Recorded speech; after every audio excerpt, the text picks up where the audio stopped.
I think that what I want to make clear, not just to the member who asked the question, but to this chamber and indeed outside this chamber, from the earliest moment of the prospect of devolution to Northern Ireland, documents from the Democratic Unionist Party were submitted to government arguing about the importance of having the devolution of policing and justice. It isn't a new position for us to adopt. It has always been our position. As already been indicated during the course of this debate, it was a particular importance for Carson and Craigavon in their negotiations, which saw our Stormont Parliament being set up, that those critical functions of policing and justice would be part of the responsibilities that the government would have. It's already been indicated that Brian Faulkner didn't think it worth having a government without those particular responsibilities, for all of the reasons that a number of members have set out. So we want to see a return to policing and justice powers in Northern Ireland. But our consistent position, laid down in manifestos and policy documents, is that because of the very issues that I set out at the beginning, life and death issues, vitally sensitive, touches on the lives of every citizen out there, it had to be done right. It had to be done in a way that there could be community confidence. And the issue of community confidence was put at the heart of our manifesto position. It was put at the heart of all of our policy documents, not as a way of obstructing the devolution of policing and justice to take place, but because it was regarded as being the core ingredient that was essential to have. Just think of the circumstances. If we were to have in place policing and justice with a justice minister there, and a significant section of our community could not stomach the fact that that was the position, all sorts of scenarios could be played out. So it was vital that we had that community confidence. It's also vital, as soon as we have all of the other ingredients in place, that we all go out and win that community confidence. It's not something for us to sit back and hope that it comes along. But in gaining the community confidence, Mr. Speaker, it was recognised by us that there were two elements which were central to us being able to get community confidence. One of those was the institutional arrangements, and the other was the financial arrangements. Those two would be critical in terms of being able to convince the public that this was the right thing for us to do. Now, if I had a blank piece of paper and I was left on my own to write it, I wouldn't come up with the scheme that we have. It's not the best scheme out. No more the devolution structures that we have are the perfect scheme. They have their imperfections. And I feel no embarrassment whatsoever, or I feel no disloyalty either to the Deputy First Minister in OFM, DFM, or to this Assembly. If I can see that there are ways of improving the way we do business in this Assembly to get better delivery from the people of Northern Ireland, then I think I have a duty to say what is better. That is not to degrade or to denigrate what we have already achieved. I believe we have achieved a great deal. I believe we've got agreements where nobody expected us to get agreements. I believe we've been able to deliver, but perhaps not properly sell what we have delivered for the people of Northern Ireland. I believe that there are changes to the benefit of the people of Northern Ireland that they have seen over the last 2 years, which they would never have seen under direct rule. But coming back to the issue of policing and justice, we believe it is absolutely essential that we deal with those two issues of institutional arrangements and finance in order to help us to go out there and ensure that we can build the community confidence that, in our view, is essential.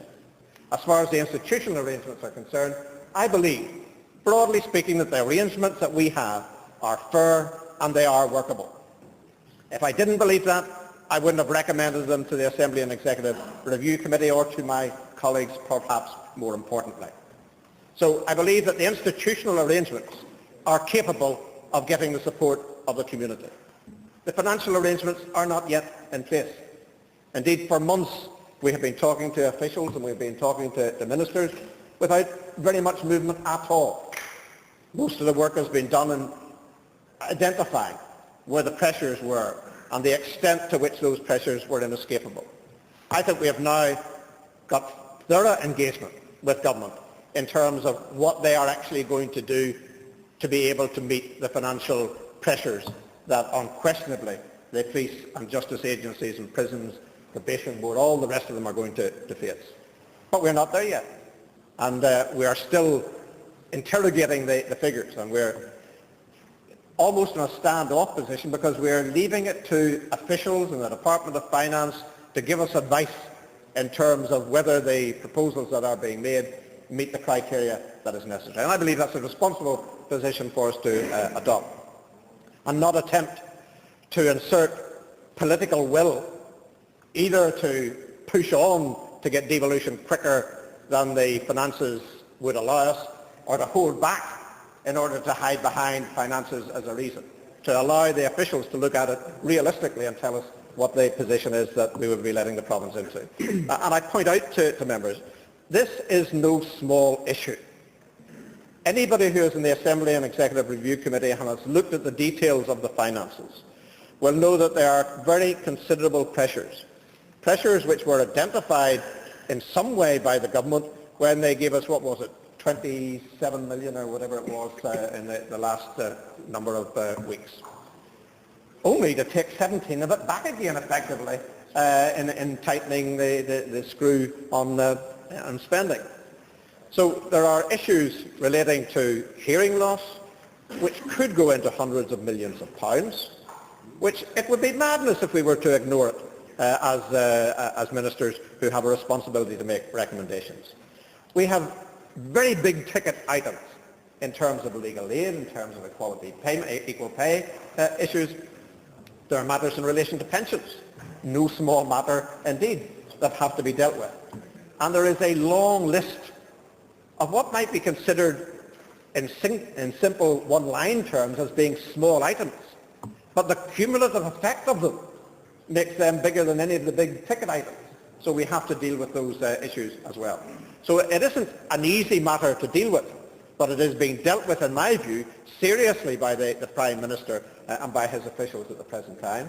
I believe that we made real progress on a number of those issues during not just last night, but in the previous meetings. So we are making progress in those matters. We hope if we can get time, because we're not going to the United States in order to have a meeting about policing and justice, but if the Prime Minister is there and we are there and there is time available, we would want to try and make further progress, because we want to see what the Prime Minister is prepared to do on a number of those issues.